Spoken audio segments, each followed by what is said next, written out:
Hello, I'm James and I'm a Dyson engineer here within the robot team. Today I'd like to talk to you about our latest robot vacuum cleaner, the Dyson 360 Heurist, and a really exciting new feature which we call zoning. With zoning, the robot can map your home, and you can then split up that map yourself into zones or rooms.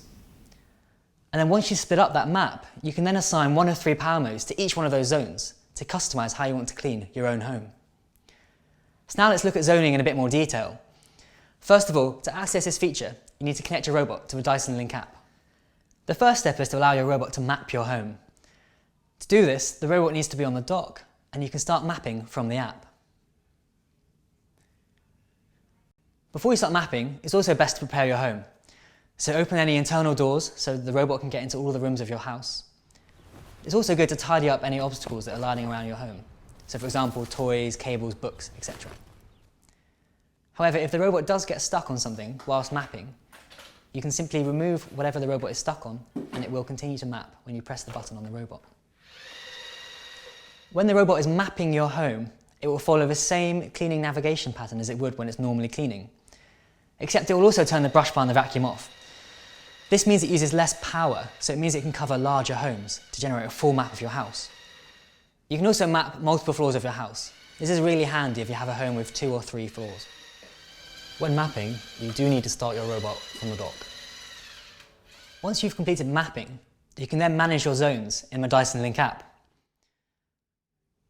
When you open up the map, you can rotate the map to suit your point of view. So for example, I like to orientate myself around the dock location, which you can see on the map. Once you've completed that, it's time to split the map up into zones. So doing this is easy. You can drop down lines or thresholds to split this map up. We find most people tend to do this by rooms, so they split it into the living room, kitchen, etc.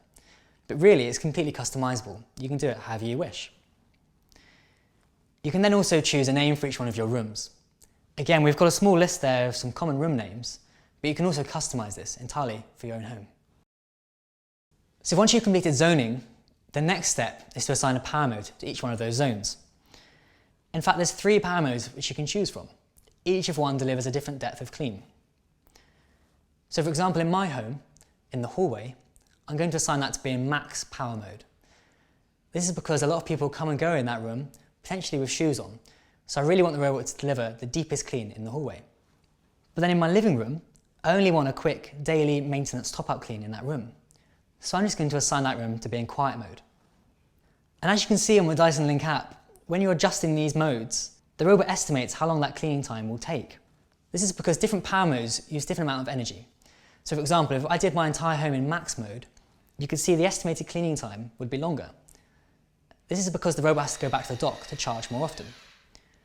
Once you've completed zoning, you can then either start a clean instantly or schedule a regular clean using the Dyson Link App. When the robot starts to clean, it will come off the dock and do a special manoeuvre to help it discover which zone it is in. And then you'll see on the app that it will say which zone it's in, and it will start to clean using the power mode which you have selected. That's all for today. If you'd like to see more information about your robot, please go to the Using My Robot section in the Dyson Link App. Thank you very much.